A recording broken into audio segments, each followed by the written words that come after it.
Tonight we will take a look at art from Troy professors and see what some students learned at band camp. Stay tuned to Troy. Trojan Vision News starts now. From the High Definition Production Center of Troy University's Broadcast and Digital Network and Troy campuses around the world, this is Troy Trojan Vision News. Hello, welcome to Troy Trojan Vision News for June 18th, 2015. I'm William McCarthy. And I'm Samantha Cocan. Thank you for joining us this evening. Over 500 students from around the state attended the summer band camp hosted by the Sound of the South. It began on Sunday and wrapped up this afternoon with a showcase. All this week, the Sound of the South hosted a summer music and leadership camp for students in grades 7 through 12. This camp was designed to enhance students' experiences in their own band programs back home.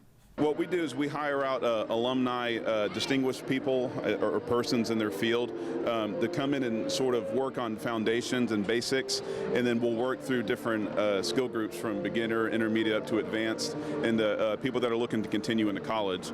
And I guess our point is to make their bands better when they get back in the fall semester.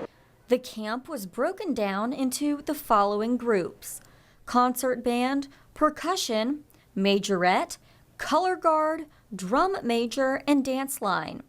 Each camp provided specific and professional instruction to each student.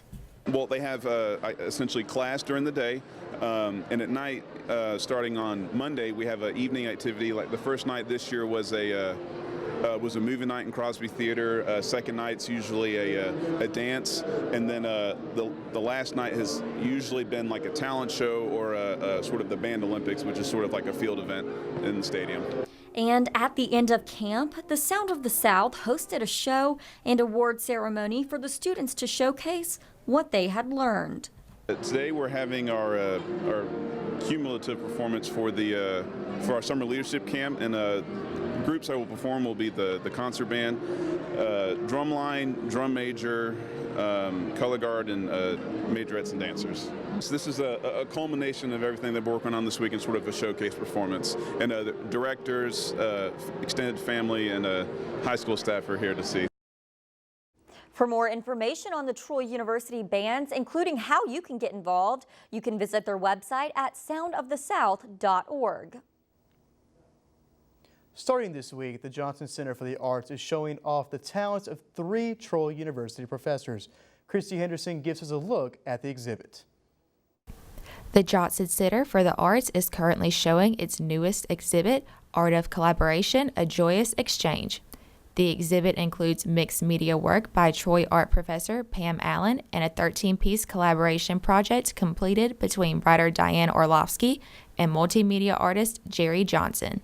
In 2011, I wrote a series of meditations that explored issues of why I make music, what it is about music that is so magical and so effable, and it explored themes of memory and grief and loss and things that really intrigued me at the time. And so that's when I approached Jerry Johnson about illustrating those meditations. And as he explained, it grew into something so much larger. One of the most interesting things about the show is the collaborative nature of it, because most artists don't really collaborate. The Pike County artist also had a few works that are heavily inspired by Troy.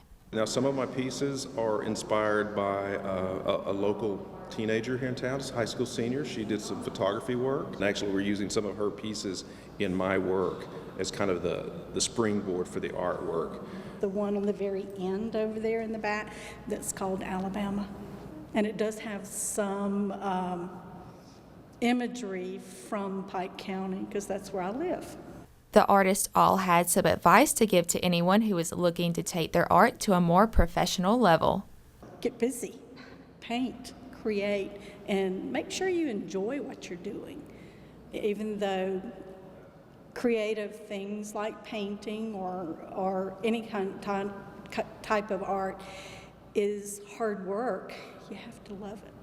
The exhibit will continue to be on display now through July 25th. Christy Henderson, Troy, Trojan Vision News. The Johnson Center for the Arts is located on Walnut Street in downtown Troy. It is open Wednesday through Friday from 10 to 5 and Saturdays from 10 to 3. Admission is free. And now taking a look at news from around the state. Authorities say officers shot and killed a woman who led them on a pursuit and then fired a gun at them during a confrontation on an Alabama interstate. The Alabama Law Enforcement Agency said the shooting happened last night on Interstate 65 near Clanton. A hearing on the appeal filed by a woman who was convicted of making her granddaughter run until she collapsed and died has been delayed. Court records show the hearing to discuss the appeal filed by Joyce Garrard in the February 2012 death of 9-year-old Samantha Harden has been moved to July 24th. The hearing was initially scheduled for today. And a mental health worker has been killed in a collision while helping to transport children to a treatment program near Trinity. Janie Hurley Owens was killed in the crash yesterday afternoon when the van she was riding in collided with a dump truck. A Lawrence County State Trooper says there were 3 children in the van at the time of the wreck.